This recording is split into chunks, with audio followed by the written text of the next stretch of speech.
বরগুনা জেলা যুবদলের সহ যোগাযোগ বিষয়ক সম্পাদক ও আমতলী উপজেলা যুবদলের সাবেক সাংগঠনিক সম্পাদক মোহাম্মদ আমিনুল ইসলাম মৃধার সহ বিএনপির নেতাকর্মীদের বিরুদ্ধে ষড়যন্ত্রমূলক মিথ্যা মামলার প্রতিবাদে মানববন্ধন কর্মসূচি পালন করা হয়েছে। আমতলীর প্রতিনিধি এস.এম. নাসির মাহমুদের প্রতিবেদনে দেখুন বিস্তারিত। বৃহস্পতিবার সকালে আমতলী উপজেলার ফকিরবাড়ি বাজারে সর্বস্তরের জনগণের অংশগ্রহণে ঘণ্টাব্যাপী মানববন্ধন কর্মসূচি পালন করা হয়। মানববন্ধনে সভাপতিত্ব করেন আমতলী ইউনিয়ন বিএনপির আহ্বায়ক জালাল উদ্দিন মৃধা। মানববন্ধনে বক্তব্য রাখেন আমতলী ইউনিয়ন বিএনপির সদস্য সচিব কালাম মৃধা, যুবদলের সিনিয়র যুগ্ম আহ্বায়ক মাইন উদ্দিন মামুন, ইউনিয়ন বিএনপির যুগ্ম আহ্বায়ক আব্দুল রাজ্জাক, সাবেক ইউপি সদস্য জসিমউদ্দিন, ইউনিয়ন যুবদলের আহ্বায়ক ইউপি সদস্য ফিরোজ খান তাপস, ইউনিয়ন ছাত্রদলের সভাপতি গাজী সুলাইমান।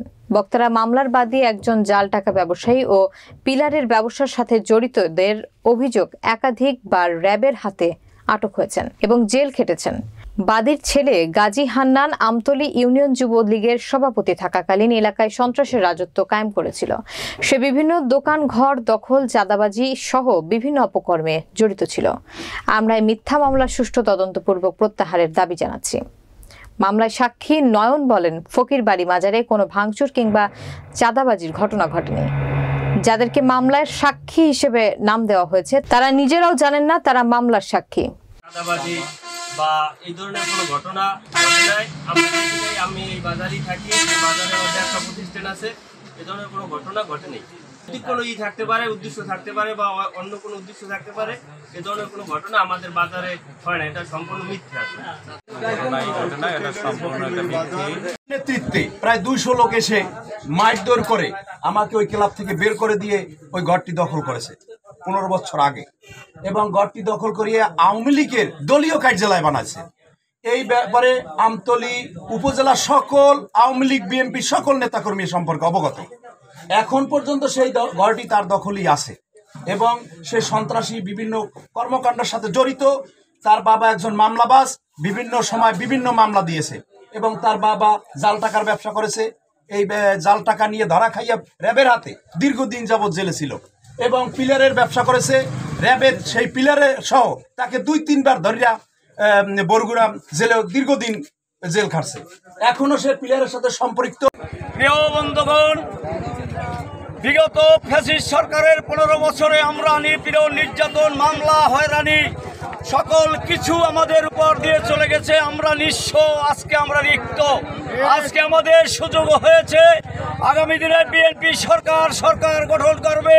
বিএনপি সরকার গঠন করবে দেশের মাটিতে। তারেক জিয়া এদেশের মাটিতে চলে আসবে। তারেক জিয়া দেশের প্রধানমন্ত্রী হবে। এরপরে যদি আর কোনো মিথ্যা মামলা হয় ওদেরকে প্রতিহত করা হবে।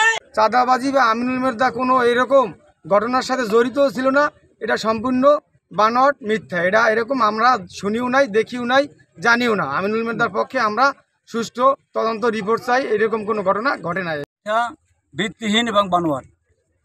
আমার এলাকায় এই দোকানদার ভাইরা আছে, এলাকার যারা আছে, কেউ বলতে পারবে না এরকম একটা ঘটনা এখানে ঘটেছে। যে এই 5ই আগস্টের পর থেকে এই যে আওয়ামী লীগের দোসররা যেভাবে বিভিন্ন প্রকার অপকর্ম এখনও করে আসছে, তারা বিগত দিনে এই স্বৈরাচার শেখ হাসিনার অধীনে তারা এই বাংলাদেশটাকে যেভাবে লুটপাট করে আসছে, এখনও কিছুদিন তারা একটু গভীরে ছিল, এখন আবার সেই আগের মতো তারা আওয়ামী লীগের সেই অকারেন্সগুলো এখন আবার তারা করে আসছে। সেই মানুষের ঘর দুয়ার ভাঙচুর, জমি দখল, এখনও তারা সেই আওয়ামী লীগের সেই ক্ষমতার সেই জোরে অবস্থান এখনও তারা চালিয়ে যাচ্ছে। যুবলীগের ত্রাস আব্দুল হান্নান এবং তার বাবা পিলার ব্যবসায়ী আব্দুল মজিদ, এরা একটি মিথ্যা মামলা উপজেলা যুবদলের সাবেক সাংগঠনিক সম্পাদক আমিনুল মৃধা সহ কতিপয় আমাদের দলের নেতাকর্মীর বিরুদ্ধে একটি মামলা করেছে। এই মামলায় আপনারা অবশ্যই দেখেছেন যে এলাকার সকল সাধারণ মানুষ এর নিন্দা এবং প্রতিবাদ জানিয়েছে মানববন্ধনের মাধ্যমে। আমিও তীব্র নিন্দা ও প্রতিবাদ জানাচ্ছি। এলাকাবাসীর সাথে একাত্মবদ্ধ হয়ে